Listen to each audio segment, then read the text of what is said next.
Okay, السلام عليكم ورحمة الله وبركاته. بسم الله الرحمن الرحيم. إن شاء الله we'll start with Reem. Reem, are you ready? Yes. Okay, so you can start now.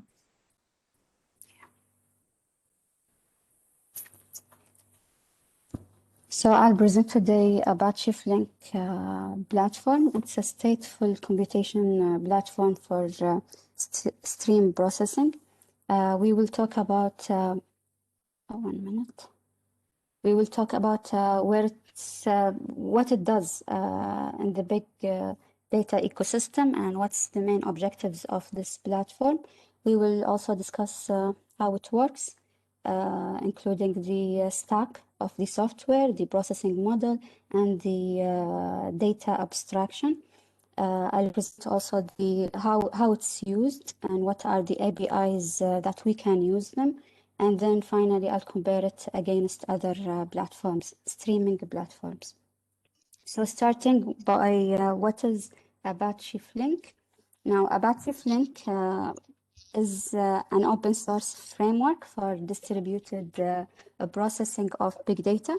It has focused a main focus on low latency and high throughput because it is meant for stream processing.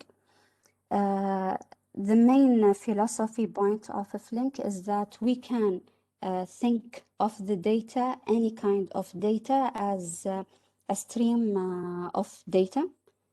So if we are talking about web pages or any kind of social platforms or transactions, logs or clicks, all of this we can use it as a kind of stream data. So what it does, Flink, is that it reads all of these streams and it deals with them as a real-time event, or we can store them and then it reads them from durable databases or data storage. It provides different ways for application design, including the event-driven applications, the streaming pipelines, and also stream and batch analytics.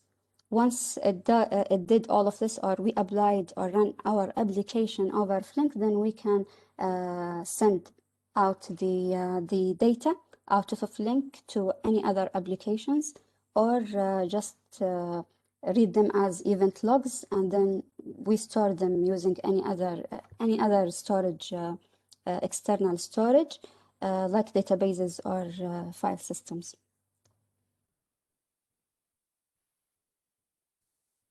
So we said that Flink looks at the data as streams. So it uses them whether they are batch or streams. It deals with them as streams. It calls or it considers the stream as unbounded data and the batch data as bounded stream. So this is how the data records are fed, or how Flink looks at the data. So as I said, it deals with it considers processing unbounded and bounded batches, and also it is used for different applications like the graph processing, the iterative or in-memory processing. So all of this can be done with Flink.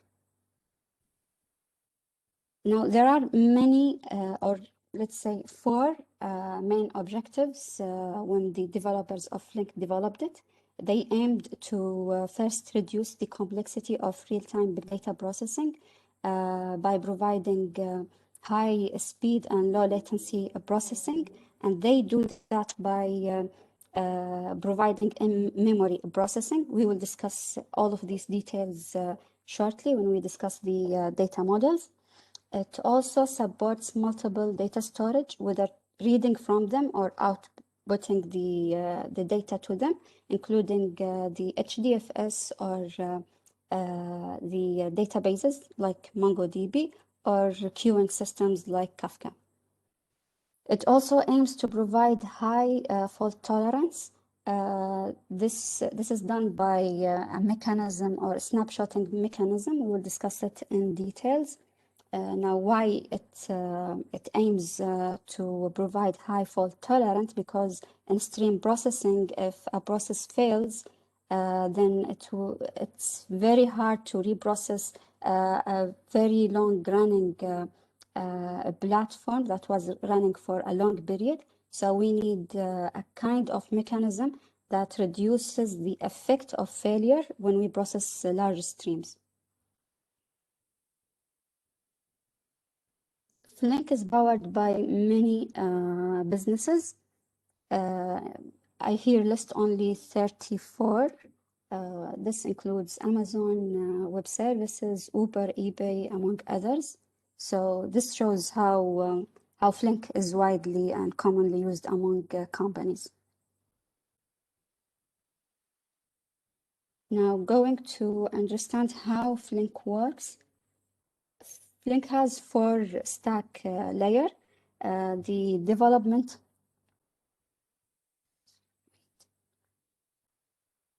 You see my slides or no? Yeah. We see your slides. We Okay. hear you also. Okay, great. The core of a Flink is built on a distributed data flow engine, which executes the data flows or the streams in distributed fashion.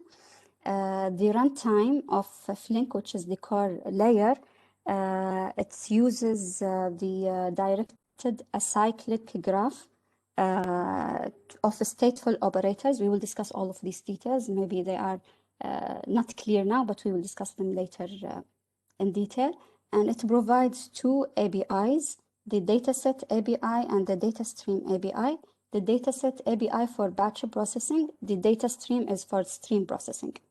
Each of these APIs, it allows building over it different libraries. Like for the dataset, we have the machine learning library or the graph library and the table library. The table library is for databases. So it allows also SQL style transactions or operations. For the data stream API, there is the complex event processing, and also we can do SQL or database transactions using a specific library on top of the data stream API. Now, the process model of Flink follows a master-slave fashion for distributed processing. There are 3 main components or actors. The first one is the client. The second one is the master, which called in Flink terminology, the job manager. And we have the task managers. Now, the client takes the program and it transforms the program code into a data flow graph. We will look at examples shortly. And it submits that, the data flow graph to the job manager. So it takes the program and submits it to the job manager. Now, the transformation that we talked about, which transforming the code into a data flow graph, includes examining the data types and the data types or the schema of the data exchange between the operators. And when we say operators here, we mean the containers that will apply the transformations on the data streams. It also creates the serializers for these data types, and then it sends all of this to the job manager. Now, the job manager, what it will do, it will coordinate the distributed execution of the data flows, the data flow graphs, which are the directed acyclic graphs. It will track the states and the state and the progress of each operator and the stream, and schedules the new operators and coordinates the checkpoints and recovery. So this is like the typical job of masters in any other platforms that we talked about or we studied in the class. Now, in a high availability setup, the job manager persists like kind of minimal data or metadata that will enable it to do the recovery in case any failure happened. So this implies that the job manager send back and forth with the task manager some kind of signals, which are usually called the heartbeats, to make sure that to get status about the operators and the status of the job. Now, the actual data processing is done on the task managers. One task manager may execute one or more operators that produce and consume the streams and report their status to the job manager. The task managers maintain let's keep this till the end because it won't Reem, I be have clear I from have the a slide. question. Go ahead, Dr. Tamer. The task managers, each task manager is like running on a specific node or different nodes for task managers or what? You mean one node might run multiple task managers? I want to understand what is the real job of the task manager. Is it responsible It for runs the tasks on jobs. one machine? Yes, this is my Okay, so understanding. different task managers will run on different machines. Yes. Okay. If we have multiple cores, then yeah, let's assume one task manager is one node.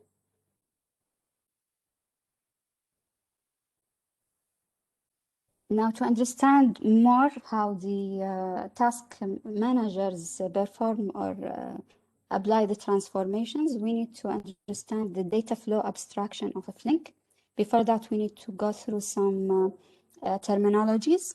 The first one is the data flow. Sorry, it's the data stream. The data streams are something, they are similar to the Java collections in terms of usage, but they are immutable. So once created, then we cannot change them. This is similar to Spark and Store. It's not simple to inspect what are the elements inside them, but we can apply the transformations on these data streams. And a data stream can be partitioned into different one or more streams, and we call these substreams partitions. The second thing is the operators. The operators applies the transformations on one or more data streams. So they accept or they consume one or more data streams and they produce one data stream. Mostly in Flink, they are stateful. There are certain specific cases or special cases where the operators are stateless. They implement all processing logic, which are the transformations like filter, hash join, and the window functions, similar to all the transformations that we are familiar with from the other platforms like Spark and Store. And the operators can be parallelized into multiple instances. We call the multiple instances of operators subtasks. And each subtask produce or consume one partition. So these things are aligned with each other. One more terminology is the data flow. The data flow is like combining multiple transformations or operators into one sophisticated topology that will compose at the end the entire logic of our application. So the data flow is just a set of operators. We have also something called the event control. It's a specific or a special event injected into the streams by the operators. They are delivered in the same order they are created into the with the data control, with the data records to to the receiving operators. The receiving operator will react by performing certain actions upon their arrival, depending on the type of this event control. There are three main types. The first one is the checkpoint barriers. These are required for the coordination of checkpoints by dividing the stream into pre-checkpoint and post-checkpoint. Another type of the event controls is the watermarks. These watermarks signals the process of event time within the stream partition to know the end, to know the start and end of, or when to apply an event. And we have the iteration barriers that are required for the iterative processing. They signal the stream, they are signaling that a stream partition has reached the end of one main step in our iterative algorithm. Do you have any questions on these before we move on? Yeah, Reem, maybe I missed it. What are the watermarks? They signal the process of event time, and maybe we will understand it when I explain the windows and these things. Okay, one other question. So the stream after being processed by an operation, is it called operation or transformation here? Operation. Operator applies transformation. Yani you can call okay. it transformation similar to Spark. Yeah, so the operator applies a transformation on a stream. When that happens, it is done on all partitions of the stream at the same time, right? In parallel. And the output will be also will be a new stream or still the same stream? Oh, it will be another stream. Another so stream. we will look at the data flow graph. It's a simple data flow graph. So this is, we have, as we saw, many APIs and libraries, but all of these APIs and libraries, when executed, the Flink program will compile them down to a common representation called the data flow graph. Now, the data flow graph contains operators. This operator is a source operator, a stateful operator. This is the same, which means it reads the data from any source, like any external stream or from disk or whatever. Then we have here what we call the intermediate streams. There are two different intermediate streams. We will talk about them. Then we have here an operator that will consume this intermediate stream. As you can see, the stream output, the intermediate stream can be processed by one or multiple operators. And an operator can process one intermediate stream or two. Now, the core abstraction of the data exchange between the operators is our intermediate data streams. And these intermediate data streams, they represent the logical containers or handle of the data that's produced and consumed by different operators. Why we say logical? It's logical in a sense that it might, we look at it as a handler, but it is actually, the logical meaning is that the data may or may not be materialized. So here in this example, or in this intermediate data stream, we materialized it and then we save it to external data storage. But here it's just kind of a buffer. Now, this one called the transient intermediate data stream, which allows the pipeline data exchange. And this one, which is the materialized intermediate data stream, it's called blocking data exchange, because what will happen is that we will buffer all the produced intermediate stream into an external disk which means this is the end of our graph, data flow graph. Now, to explain more about these two different types, the pipeline intermediate stream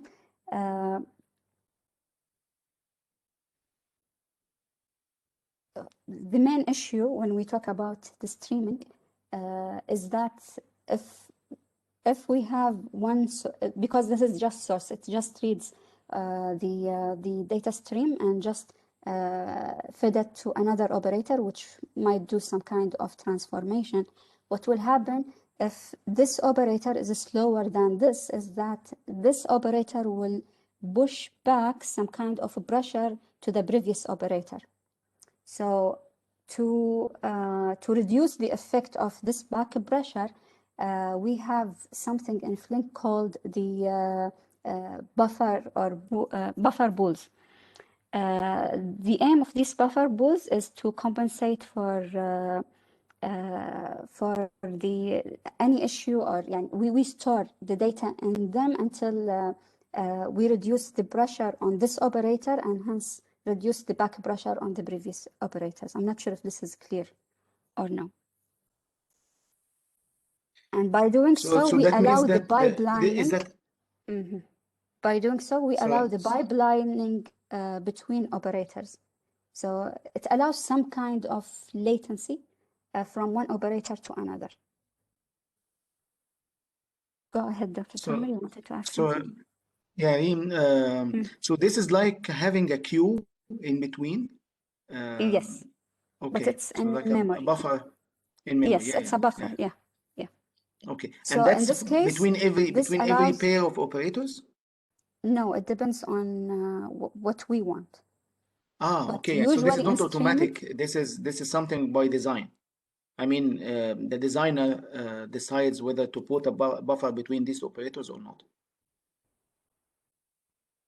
No, we must have some kind of buffering. This is a design decision made by Flink to enable the pipelining without the back pressuring on the previous. So this will happen, but whether it's pipeline or whether it's a buffer or a blocking data exchange, we save it into the disk, then read it again.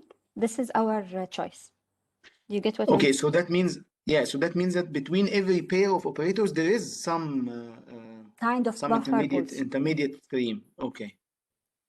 The intermediate stream is the main. Yeah, you are right. These are called intermediate streams, right? Whether it's transient or materialized. Yeah. Okay. I also want the other to ask questions. I'm not the only one who is in this room now, right? Yeah. So if you have any questions, ask, please. Maybe we should give credit for asking questions. By the way, I'm fine to receive questions while I'm explaining. Thanks, Ree. Go ahead. Now the next thing is to understand how this buffer helps balancing between the latency and the throughput in Flink. So Flink data exchange, as we just said, it's implemented around the exchange of buffers. And when a data record is ready by producing operator, it is serialized and split into one or more buffers and then read by the consumer. But these buffers has limit, right? They must have some specific limit to decide when to send them to the consumer. So there are two main criteria used to send the buffers to the consumers. The first criteria is as soon as it's full. And the second criteria when a timeout condition is breached. Now, when we use the first criteria, we guarantee a high throughput when we set the size of the buffer to a high value. And when we want to provide the low latency, we need to set the timeout condition to be as low as possible. Miriam, I have a question here. Yeah. I have a question on the previous Go slide. ahead, Dr. Tom. When you say the buffer Mhm. in the first condition, as soon as it is full, you will send something to the next operator, right? Yeah, it will be ready. We will send whatever inside that buffer to the consumer. Oh, everything or just one data item? What's inside the buffer? This is decided by the size of the buffer and the timeout condition. So the whole thing as a batch will go to the next operator. But I was thinking that the next operator or any operator will take just one item at a time, right? Because it's a stream. Or maybe I missed something. It will eventually process them in a stream, right? Okay, but it will get it as it will receive it as a batch, and then decide how to deal with it, or it is one item at a time. Now we are talking about stream processing, hence we are talking about one item at a time. One item might go to one or two buffers. Okay, but depending on the size of the buffer. And when the buffer is full, everything in the buffer will go to the next operator, or just the one that is at the top of the queue? I believe it should be the one item will go to the operator. Okay. But we are talking here about different levels, because we are talking about not sequential processing, but we also have parallelization. So the operators themselves are parallelized. So if they receive, we can send multiple. We shouldn't think about it as a sequential one stream that will be fed. Yeah. This is the main point in the course, right? Yeah. Yes, sure. So this is a simple graph that shows the effect of the buffer timeout on latency and throughput. It was, it was drawn off this graph for like a simple stream and grip transformation or application. It was running over 30 machines of 120 cores. So as you can see, when the buffer timeout is 0, which means there is no buffering, then Flink reaches a low latency, which is around 20 milliseconds, and it managed to process around 1.5 millions of events or records of the data. Now, as we increase the buffer timeout, you can notice that the throughput increases, but at the expense of latency.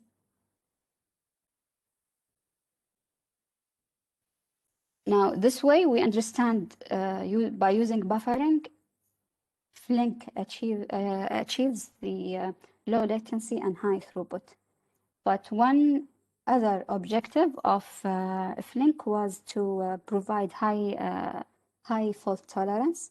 So it guarantees that all the data will be processed with no, although there is any failure that happened, the entire data will be processed, or the entire streams.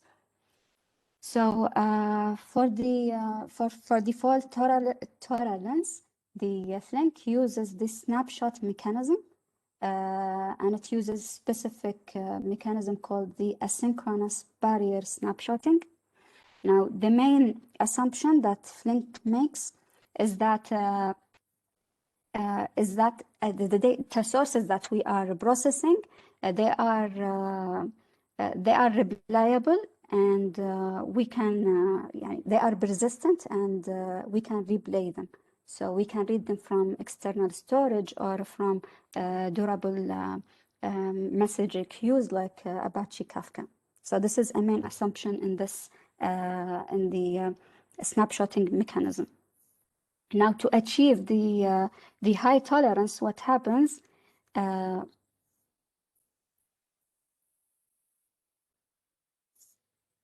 Let's assume this data stream will be processed by one operator, And we discussed something called the checkpoints control events. This events will be read by the operator from an upstream that's decoupled from the data stream. And once it read it, it will understand that it has to create a snapshot of the state of the operator now and save it to an external storage, durable external storage. Like let's assume I need this one. Yeah, let's assume this is our barrier control event that's received by the operator. What it will do here is that the operator will take the status from the current control event back until the previous one, and then it will take a snapshot of the state of the operator and maybe the data structures and what is the last element was processed in the stream, and then it save it. Now we have a snapshot.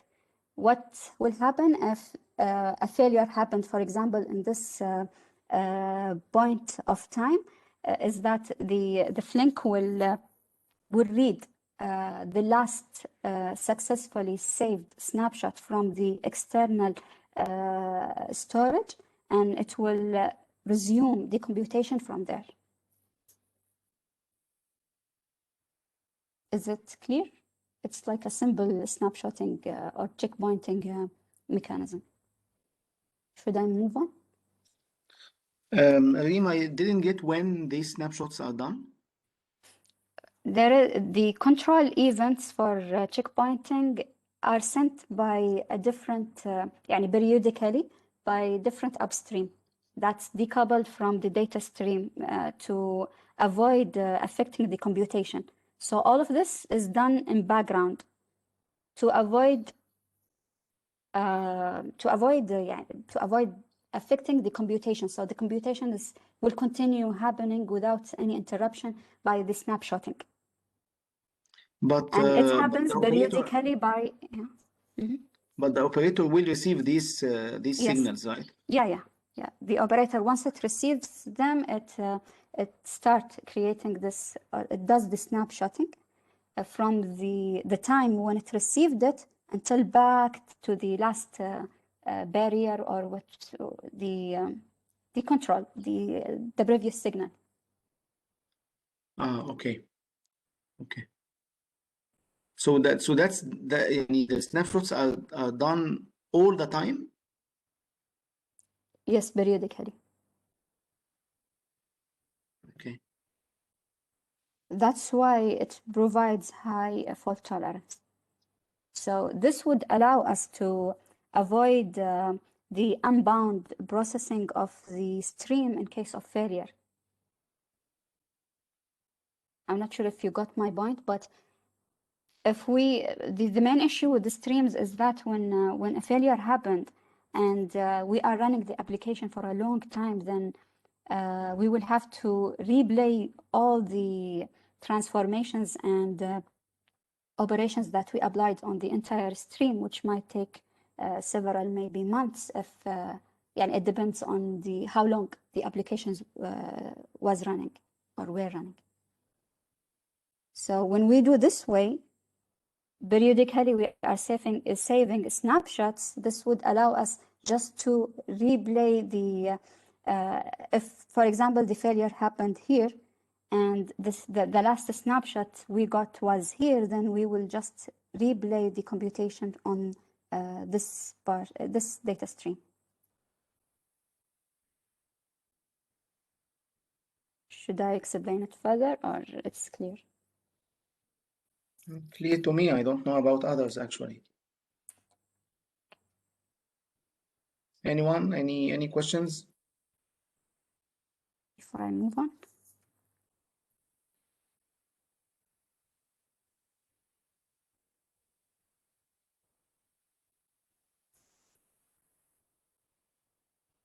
Now, what we discussed is kind of sequential, not actual sequential, but we are processing the stream once. In some applications, the incremental processing and the iterations are important, like in machine learning applications and the graph processing applications. So for that, Flink implements the iterations as iteration steps, and it provides special operators that themselves can contain a specific execution graph. But the main thing about the iterations is that Flink provides two kinds of tasks.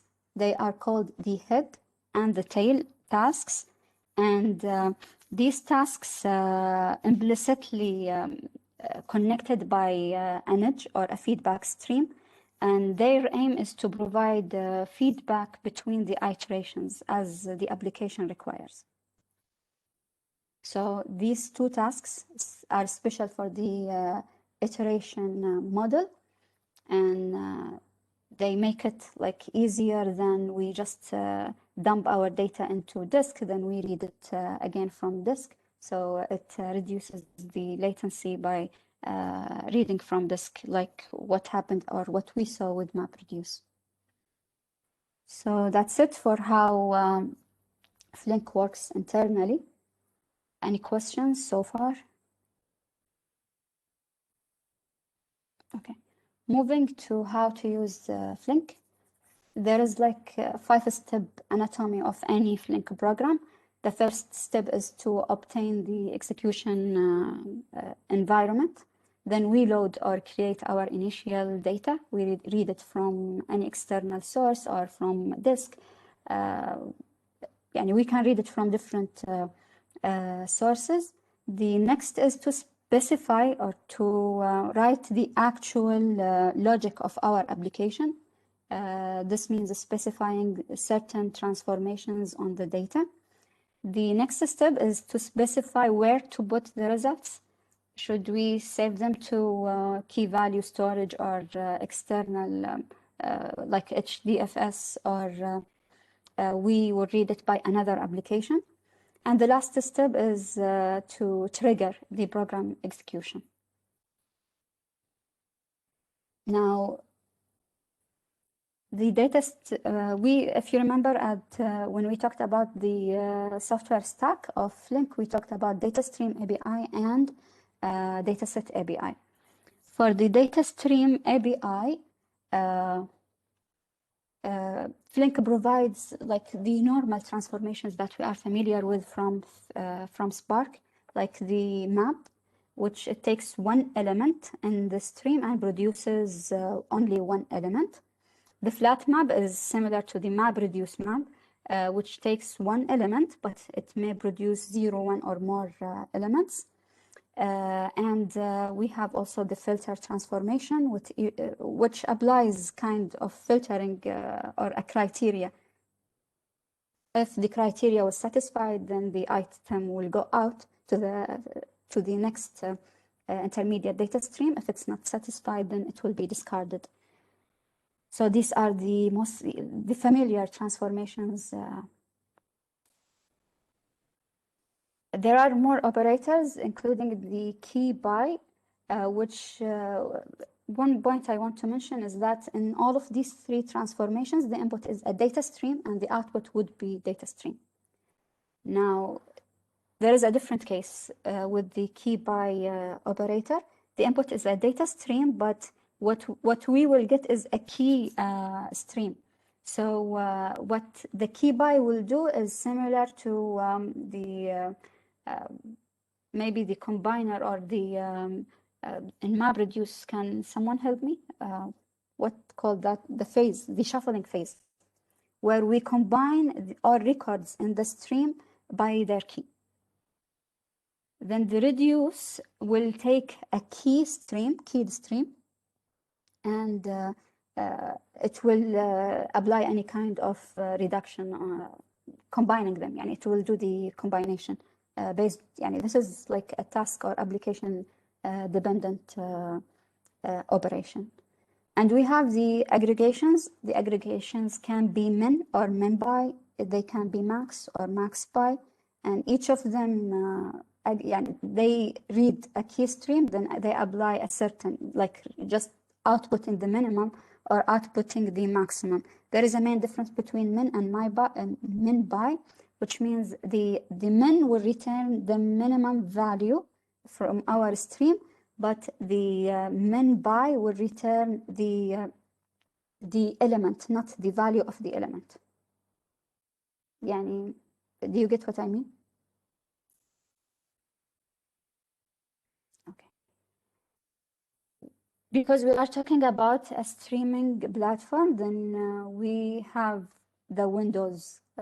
We process the streams in Windows. The Windows can be defined over a specific period of time, like 5 seconds. So window would define our window and would partition the key stream into a window stream.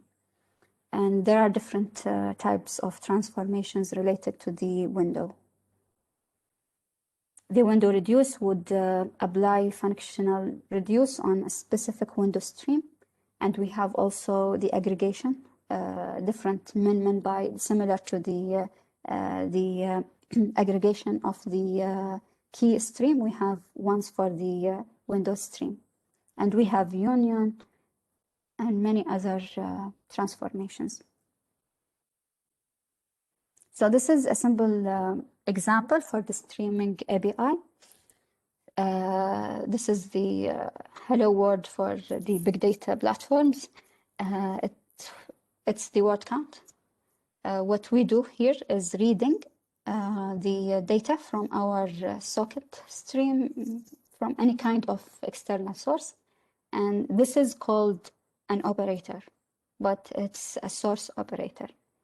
Now, once we read them, what we do, we will apply flat map. This is similar, much similar to what happens or what we saw with Spark streaming. We will split our text into words. So the flat map will produce many values for every word. Then we map it. We use the map function to emit the counts for every word we have in our text. Then we group them by words. We group the stream. We group the stream by the words. So we will have now keyed streams, and every key stream is for one word. Then we create the window over the key stream, the keyed stream, and our window here is 5 seconds. Then we sum over the windowed stream. Then we just print to external, maybe. I'm not sure if it's to external or we just print it on the screen. So I think it should be to external or any output storage. Reem, is there any distinction between the operations and the the transformations and the operations that will save the output, like what we have in Spark? Or all You of them are mean called the transformations? difference between transformations and count and actions? Yes. No, there is no distinction here between these two. Okay, and there's no lazy evaluation like what we had in Spark. No, because here they are trying to be to provide like a high-speed processing platform. So they process them one at a time, and record one at a time as they arrive. Now we are done with the data stream API. For the dataset API, which is for batch processing or for bounded streams processing, we have the normal operations like map, flat map, and partition transformations. These are just a few. There are more on the documentation of Flink. This is a simple example, which is easier than the previous one. Which we do, we read from a text file, then we apply flat map transformation, then we apply map, then we group our here we group our we group our data by the words, or we group the counts by word, then we sum the counts. then we write them into disk as a CSV file. Reem, what is the difference So between this group by is and key by? group by is for the batch processing. The key by will produce a key stream, a keyed stream. So it is a stream, but for one key. This is just a grouping. This Before, is more similar to MapReduce, for example. yeah, okay, so I understand this, but for the stream, we don't, it has to have a window so that we can go by something, right?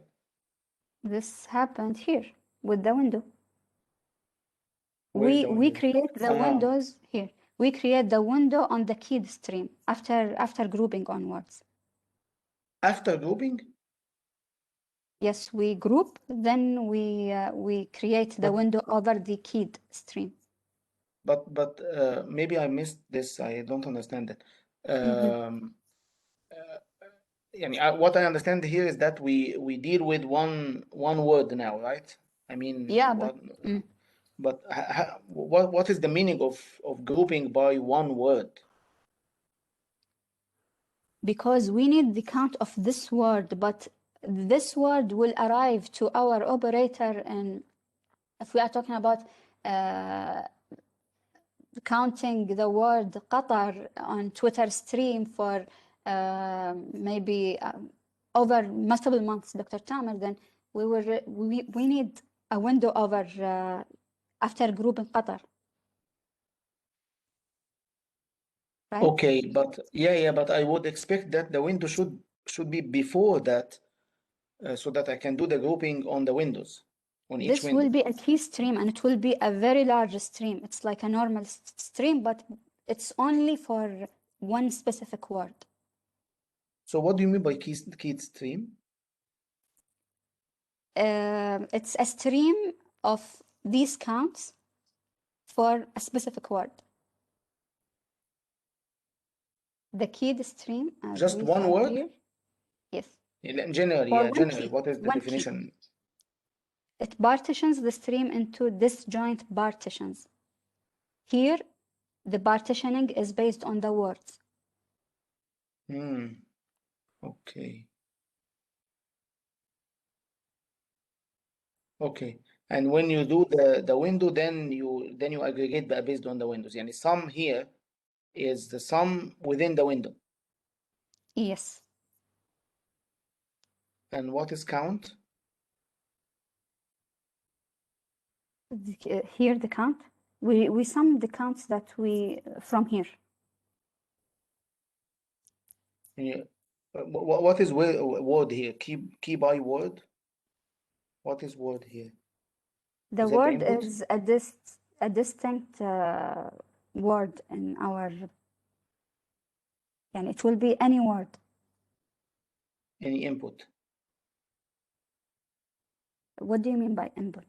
Because the previous operation was map, so the map, there's word with count here. Yes. That's a recursive call? Or what's For every word in our this will happen stream? for every word in our stream. Yes. Then we will, out of all of this, we will get one data stream contains all words with their counts, right? Then we will partition them into keyed streams here. So this is corresponding to the key to the word, any word in our stream. Okay, I'm just confused because there is seems like a call with the same name of the class, word with count. Does that have any meaning? I'm not sure. You see what I'm saying? Yeah. There's word with count here. I need to look carefully. Okay, that's okay. But this is not iterative. I don't know. This is Scala, right? Yes, this is Scala. Okay. So up to here, we are done by looking at simple examples, how to use Flink using Scala. And the last thing we will discuss is to place Flink against the other streaming platforms. So this is a simple comparison between Spark, Storm, and Flink. Now, Spark is different than Storm and Flink in a sense that it's batch processing. It was not meant initially for stream processing. It processes the data in many batches. As much as we make our batches small, we reach the real time. So it's a near to real time processing platform, while Storm and Flink, both of them, process one record at a time, and they are real-time processing platforms. Now, the streaming computation for Spark, it is micro-batching because we are using many batches of RDDs. For Storm, it provides different streaming computation, including batches, streaming, and micro-batching. But Flink, it's only streaming and windowing. It deals with the batches as streams, unbounded streams. For the memory management, Spark does not have like automatic or a default memory management. We have to deal with it. For Flink, it provides automatic and efficient memory management, but it allows the user to define some specific configurations. But it does the memory management itself. What do you mean by memory management here? So for Spark, if you remember, we used to select which RDDs to persist in memory and what kind of persistent we use. Yes. There were different ways. So this is left for the developer to handle it. But for Flink, there is like a default way to handle the memory. So we don't need to bother whether to save our data or no. If you remember when we talked about the data flow graph and the intermediate data streams, then the default was what? Was the transient data stream, which is the pipeline. Once it's out of memory, then it will handle the what to write and when to write into disk and when to read them. Yeah, there is like automatic efficient memory management. We don't have to bother ourselves. Yeah. Is this clear or I have to explain more? Yeah. Thank you. For the stateful operations, Spark is stateful operations. For Storm, it's not. But for Flink, it provides stateful operators. The fault tolerance is done by checkpointing of operator states in Flink. It is done by checkpointing the nodes and the states in Zookeeper for the Storm, and for Spark, it is done by caching the lineage graphs. The languages, for Spark, it's written in Scala. For Storm, it's written in Clojure and Java. Flink is written in Java and Scala. Each of them provides different APIs. Maybe Storm is the best in a sense that it provides a stateful API, which means it can be used from any language. So to show more concrete examples of or comparison between the three platforms, Yahoo has done some kind of a benchmark over an advertisement application. The advertisement application includes 100 campaigns, 10 advertisements per one campaign. The setup is that the input data streams are generated by 5 Kafka nodes, and the data rate is from 50 to 170 kilobytes per second. The percentage was the percentile latency for a tuple to be completely processed. the results showed that the latency of a Flink and Storm both of them, Flink and Storm, performed almost the same. So the latency was around 40%, not 40%, 40 seconds. And the latency of Spark was 70 seconds with back propagation and 120 with back propagation of pressure. And this shows how both Flink and Storm are much powerful for stream processing against Spark. Another third party did some kind of a benchmark between a Flink and Spark.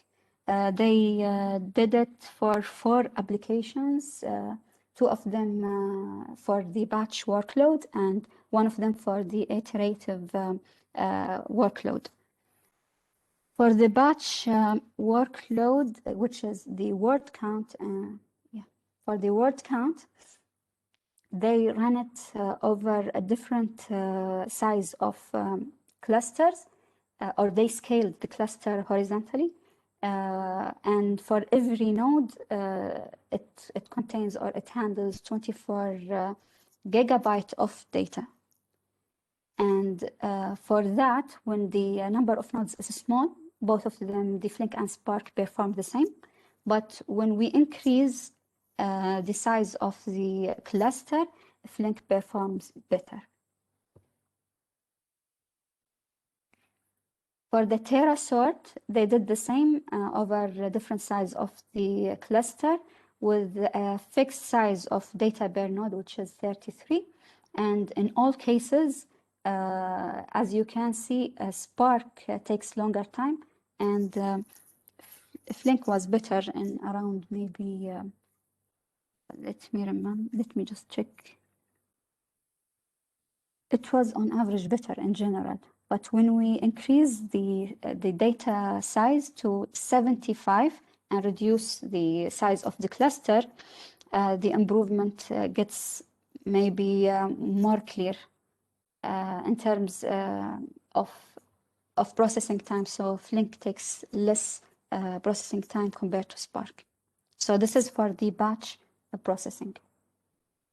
For the iterative, they tried the K-means algorithm, and they also ran the PageRank algorithm. In this case, as you can see, with the small size of cluster of 8 nodes, both of them are the same. When we increase the size of nodes, then Spark is slower than Flink. So Flink outperforms Spark. For the last algorithm, which is the PageRank, they used 3 different graphs, social network graphs from Twitter and Facebook. They used small, medium, and large graphs ranging from 14 gigabytes to 1 terabyte. For the small data set, for the small graph, Flink showed like slight better performance. When we increase and use larger a graph, then Flink outperforms, but Flink fails to outperform Spark with a very large graph. And Spark outperforms Flink by 5 to 10%. Reem, is that is that published in a paper or so? This study? This study was published by Udemy course. Okay. Yeah. So I got it from a course at Udemy. And they didn't have any reference about for that study? I can provide it. Because I was wondering why that happened in your last slide. Why this one? Yeah, the last point. Is there any justification? I remember they explained it, but I honestly don't remember what happened. What's the justification? Okay, no problem. So that's it. And for recommending some useful resources for Flink. The main resource is their paper, but it's not useful by its own. So you need to look at their official website, the documentation, and there are some videos. There is a video series by the developers of Flink. They explain the internals in a very clear way, and the course at Udemy. So yeah, that's it. Thanks all. If you have any questions, just feel free to ask. Thank you, Reem. Very nice presentation. Any questions from anyone? If anyone is there other than me, because I have. Thank you, Reem, for the presentation. Welcome. Any questions, Ali or Kanaan or Fatma or Anila or Aman? No questions from my side. Reem, if you give the chance to someone to select which one to use, this software or another one, which one is better? You mean for the stream processing? Yes. Which one is better, Flink or Spark? It depends on the applications, and we need to do some kind of benchmarking for the application. For our application, I think this is my point of view before we decide which platform. But we can get some clues by looking at the current results here. Then if we are talking about large graphs, then maybe Spark would be better. If we are talking about small graphs, then Flink, it depends on the application. Yeah, thank you. And Reem, do you think I should teach next time if I teach the class any time more? Should I teach Flink? Actually, I'm not sure. The issue here is between Storm and Flink, and I'm not sure what's the difference between them and which of them is much better. I tried to look for comparison between these two specifically, and I didn't find a useful comparison. So I don't know. Okay. So we need first to look to compare between them, and then maybe if Flink provides better documentation than Storm, then it would be better for the students to look into it. Okay, thank you. Dr. Tamer. So I'll stop sharing now. Any other questions for Reem? One last question.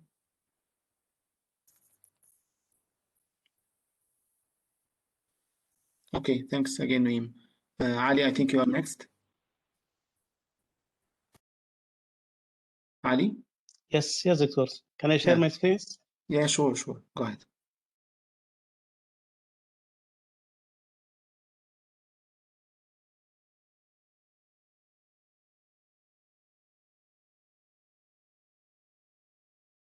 You can see it?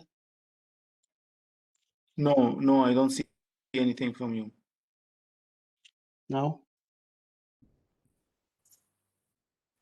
It's yes. We can see. Bismillah ar-Rahman ar-Rahim. Assalamu alaikum. You can hear me, Doctor? Yes, we hear you. Okay. I'm going to present Apache Hive in this presentation. So I will go for the introduction, Hive architecture, job execution flow, the programming interface, comparison between with other big data frameworks, and I will do some recommendations and the conclusion. For the introduction, Hive is a Hadoop-based data warehouse framework originally developed by Facebook. Then Apache took it and developed it and make it open source. It resides on top of Hadoop to summarize big data to make query and very easy. Allow users to write queries in SQL-like language called Hive query language, which is much easier than MapReduce programs.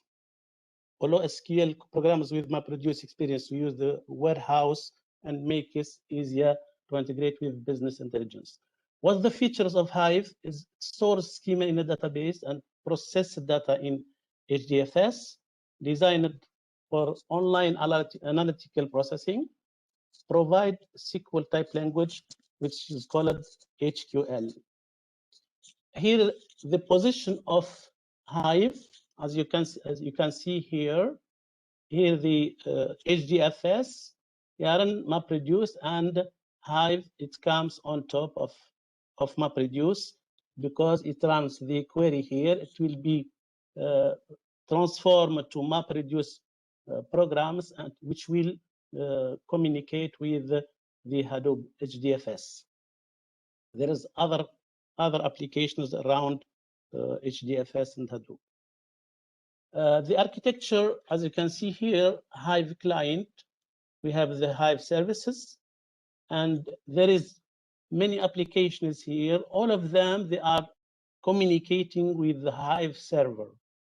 The Hive server then, it will communicate with the Hive driver, and from that, it will go to the meta store and the meta store database. This is database where the Hive stores the column names, the data type, and everything is there. Any application running for GDBC applications, Thrift application, or DBC application, all of them will communicate through Hive server. We have also the Hive web interface, and we have the command line interface where we can program the Hive to accept the applications. And here we have the distribution storage, which is HDFS. As presented in the previous slide, Doctor, you hear me, Doctor? Yeah, I hear you. Yes. Hive clients supports so many applications, especially written in C++, Java, Python, using GDBC, Thrift, and ODBC drivers. Hive services, Hive provide command line interface and web interface perform queries.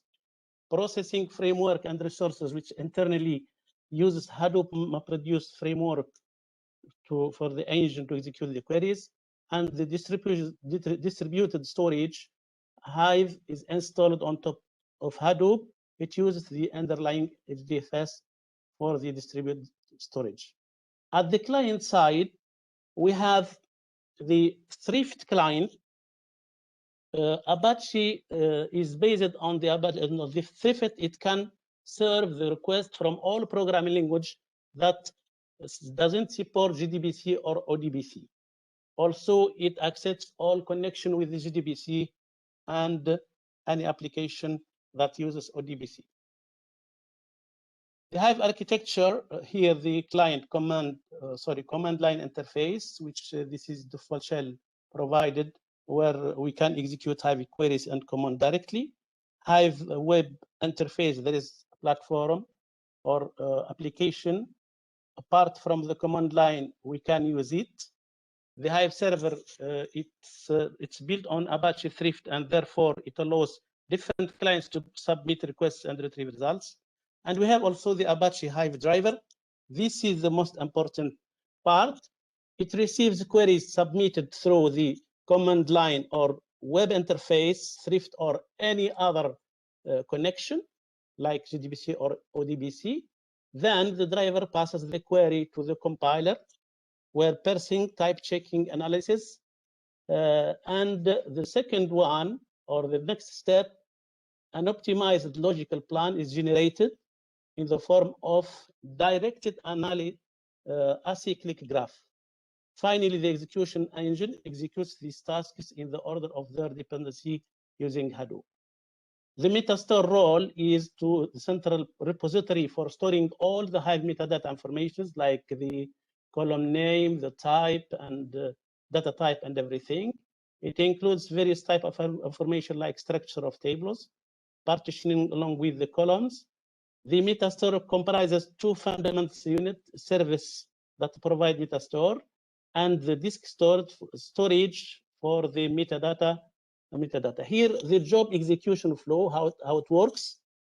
The user interface, the user will send a query, will execute a query. It will go to the driver. The driver will send it to the compiler. The compiler to retrieve the to get the plan. The compiler will communicate with the metastore in this third steps, get metastore data. It will send the metastore and send the plan to the driver. After that, the driver will send it for the execution. The execution, the next step, it will communicate with the job tracker in Hadoop, and Hadoop will communicate internally with the task tracker and with the name node, data node, and finally will respond to the execution engine. And after that, we'll go back to the client. Here is the explanation. The user interface calls. Ali, sorry. Ali, Yes. I have a question. Can you go back to the previous slide? Yes. So the compiler is the component that is responsible for generating the actual MapReduce code that will run? Yes. So here, Doctor, can explain? Yeah, Here, sure.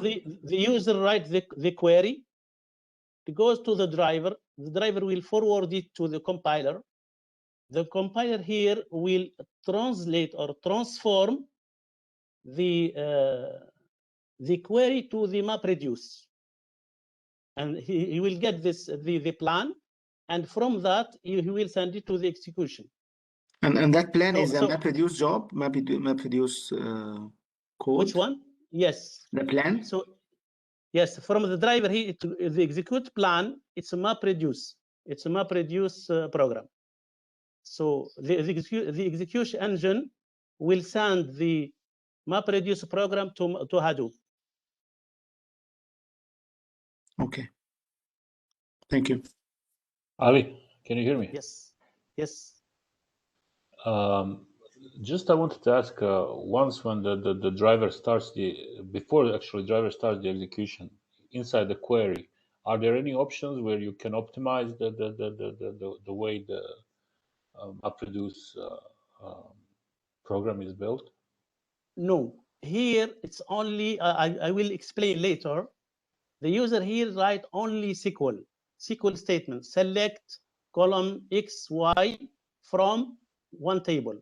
The table is defined in the metastore here. Okay. It's defined here by Hive. Okay, right. So the user will send the query, and after that, here we'll generate the plan. It means it's a conversion from the SQL statement to MapReduce program. All right. Thank you very much. It's clear? Yeah, it's clear. So here the user interface calls the execute interface to the driver. The driver will create a session handle for the query and send the query to the compiler to generate an execution plan. The compiler gets the necessary metadata from the metastore, and this metadata is used to check the expression in the query tree. The plan generated by the compiler is a direct acyclic graph, as I said before, of stages, with each stage being either a MapReduce job, a metadata operation, or an operation on HDFS. For MapReduce stage, the plan contains map operations tree. Doctor, this is, I put these points to help my colleagues because to revise these slides. Okay. So here also the point 5, the execution engine submits this stage to appropriate components. In each task, MapReduce, the deserializer associated with the task, intermediate outputs, is used to read the row from HDFS files and pass it through the associated operation tree. Once the output is generated, it's written to the temporary HDFS file through the serializer. The temporary files are used to provide data to subsequent MapReduce stage of the plan. For any other DML operations, the final temporary file is moved to the table's location.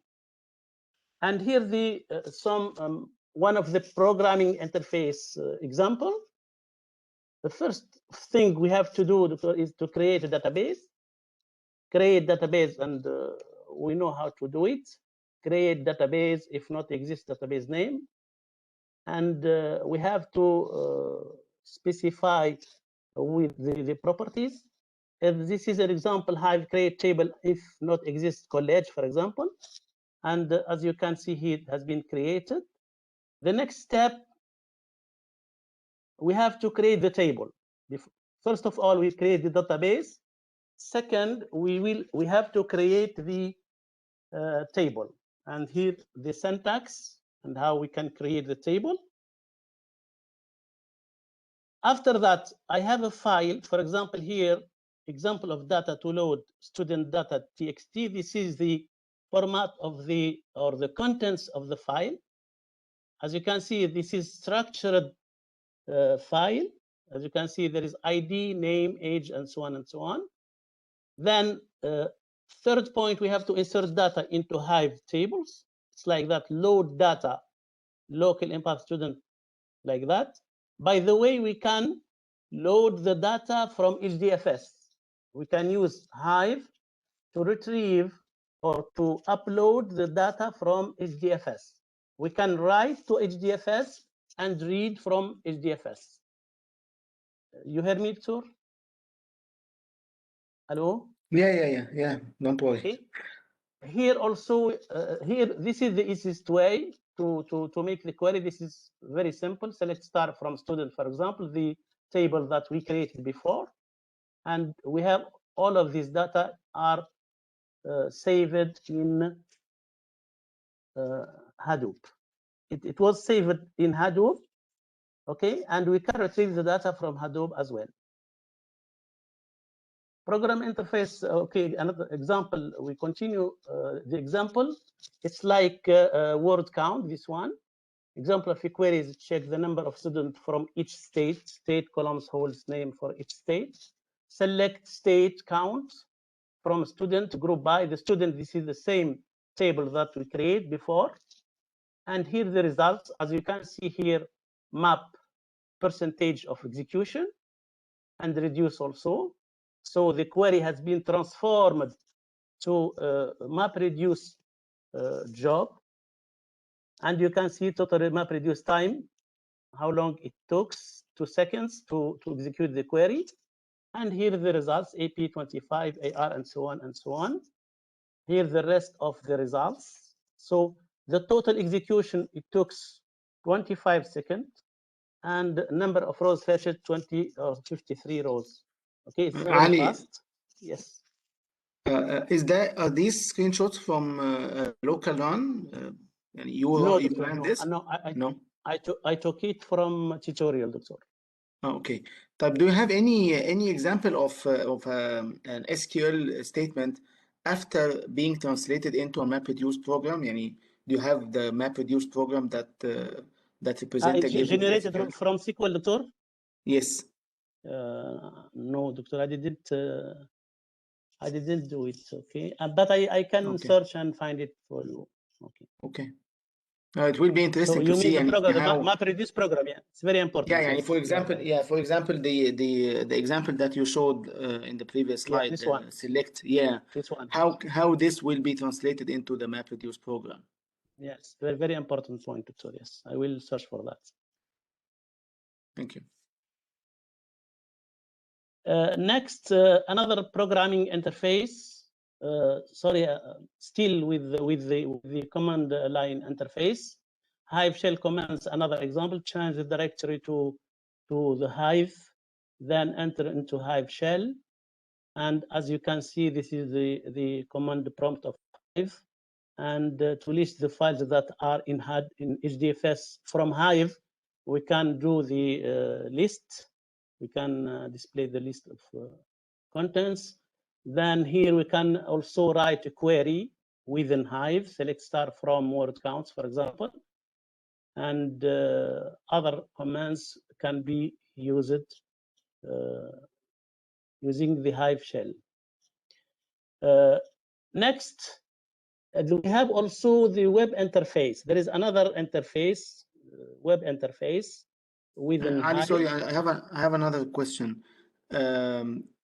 Yes. The MapReduce programs that are generated from the Hive QL statements, Are they stored somewhere? Yani the user can capture them, or the user has nothing to do with them? The user doesn't know anything about MapReduce. Doctor, the user, as I searched for that, the user doesn't know anything about it. That's he has to write the query. That's it. So the Okay, user using have, the given language, using the syntax of the yes, language. yes, using the syntax of the language. Select star from word count. Okay, we don't have to look for the MapReduce. That's why I told myself why Dr. Thamer is giving us MapReduce. It is much easier. Okay.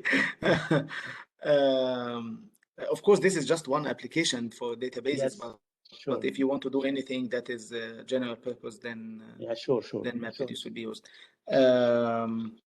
But Hive has to work on a Hadoop cluster, right? Yes. So I have to have Hadoop set up, Yes. and then Hive will be on top of it. Okay. Yes. Thank you. Yes. Another interface, which is web interface. An example, it's Hadoop user experience. This is an application belongs to Hadoop.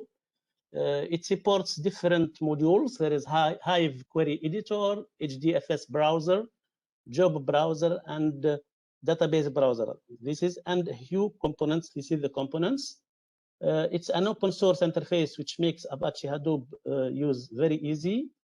Has a job designer for MapReduce, file browser for HDFS, OZ application, and database browser Hive interface.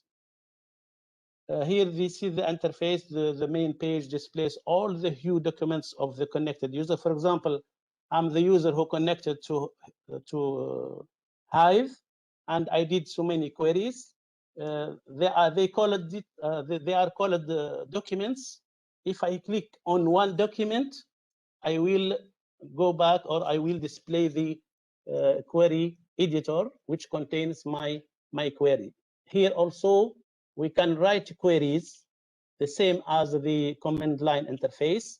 We can write select example 07 from sample 07, and we can get the results. As you can see, Hive editor, there's a query editor, my queries, and I can save the query also. Inspect the logs as the job is run. There is another option also in the tools. We have log, where we can watch or execute the query, then click log to see the job runs, the states online. When the query is running, we can see the progress, and if there is an error or any problem on the query. Execution plan. Then the query results. This is the query results. Okay, we have 2 columns displayed as per our query. And here, results in graphic. We can see also the results by clicking the chart tab. As you can see, this is the option available in Hadoop user experience software or module. And here the comparison with other big data framework. Okay, I learned so many papers, as I indicated here, the references 6, 7, 8, and 9. There is some features, SQL support, for example. Most of them, they are using SQL. Apache used a Hive query language. I compared the Apache Hive with Pig, Presto, and other Spark also. The latency, all of them, they are low except Apache Hive, which is medium. Machine learning, no one supporting machine learning except Apache Impala. It supports the machine learning. The processing speed, Hive is slow compared to the others. And use case, so here Hive, it uses batch processing like Pig, and the other, they can do real time. Okay, single point of failure in query execution. Hive, yes, it's for that. If failure at the master node, this is supported. All of them, they support the single point of failure, except Spark. And the file storage format, Hive can save ORC, AVRO, packet, and text. Almost all of them, they have the same storage format. Another comparison. Hello, Doctor. Hello. Yeah, I hear you. This is a benchmark showing Hive speed performance. And this is the reference also, reference number 10, the paper number 10 of the website. We compare Spark, Presto, and Hive. As you can see, the lowest, this is the time, execution time. As you can see, Presto almost better in query 1 when running query 1. Query 2, here, it shows also Presto. Hive is a little bit high. Hive also is a little bit high in query 3, query 4, and query 5. That's why I mentioned before, Hive is a little bit slow compared to the other platforms, frameworks. Spark, now another comparison, Hive, Presto, and Spark. Performance, still Hive is slow. Intermediate storage, HDFS, the other one, they can save into disk or memory. Data transfer, HTTP can do HTTP. Query execution stage-wise MapReduce here. This is run all stage at once. And Spark stage-wise. The fault tolerance for Hive, it's yes. Presto is not supported, and Spark, it's yes, but it's limited. Multiple job support, okay, Hive is good. The others, they are limited and require another resources manager. The recommendation for to learn more about Hive for the further studies and programming, I recommend the list of references of books. I mentioned it here, 11, 12, 13, and 14 in the references. And as a conclusion, Hive is an open source data warehouse system built on top of Hadoop.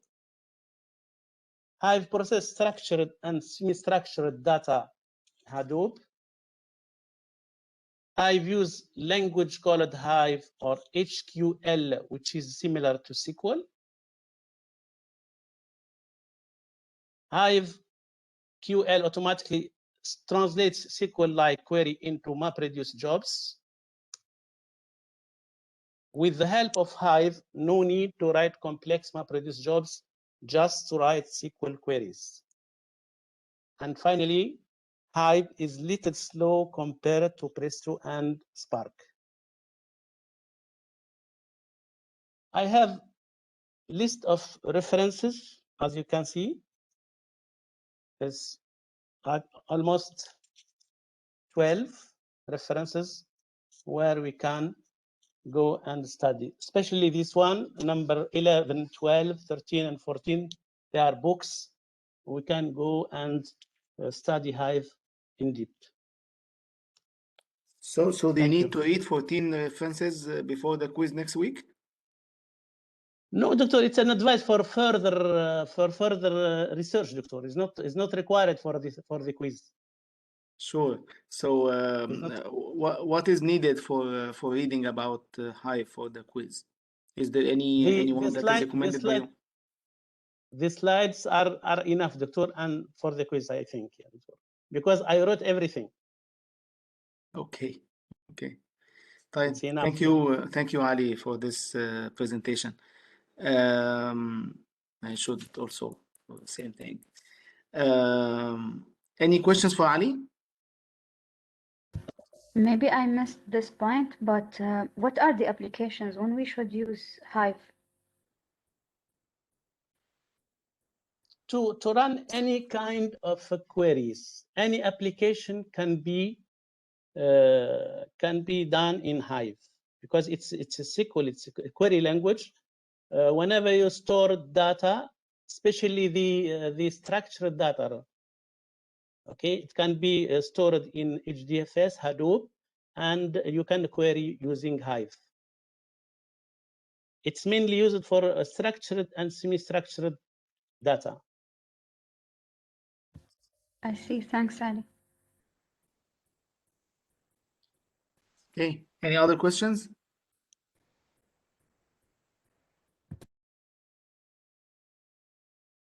I have a question, Ali. You said, I think in the conclusion slides, that we should not write MapReduce programs anymore. Do you think that everything that can be done in MapReduce can be represented by SQL statements or SQL-like statements? No, doctor, it's not like that, doctor. I'm talking about the structured and semi-structured data. If we have the structured and semi-structured data, we can use Hive better than MapReduce. It will easier. It's easier, yes. Yeah. Okay. It's very easy. But if you have unstructured data, then no, it's not you'll not be able to do it. Yeah. No. Yeah. Okay. And I have also a comment to Kanaan, because I remember Kanaan said that he used to use Hive in his work. Is that true, Kanaan? Yes, we used Hive for querying the NetStat data that was stored in the tables. Yeah, I'm surprised because as Ali showed us, it is slow relative to the other platforms. Yeah, Why do you think it's still usable? It's you are not required. I mean, in our application, which is information security, we are using it to search processed data. So speed is not an issue for us. For us, precision is of more importance. Okay. And to be honest with you, to find somebody to write, MapReduce application versus finding somebody who will maintain, SQL-like scripts is big difference in real world. Yes. Yeah, but I'm talking about other platforms that support SQL-like transactions, like Impala. Yeah, Pig. We use Pig Presto. for example, for querying some of the online. We had a web crawler that was collecting some information, so that was done with the Pig. But this was done internally. The reason why we used Hive is because it's default framework for SQL. Once when you install Hadoop to Ambari, Hive is default. There it's already integrated. There is no need to configure anything. Yeah. Okay, makes sense. Okay, thank you very much. I think we'll stop here today, inshallah, and come back at 6:20, inshallah. Inshallah. Okay. Thank you. So I will stop the meeting, and I will start the meeting again at 6:20, inshallah. Thank you. Assalamu alaikum.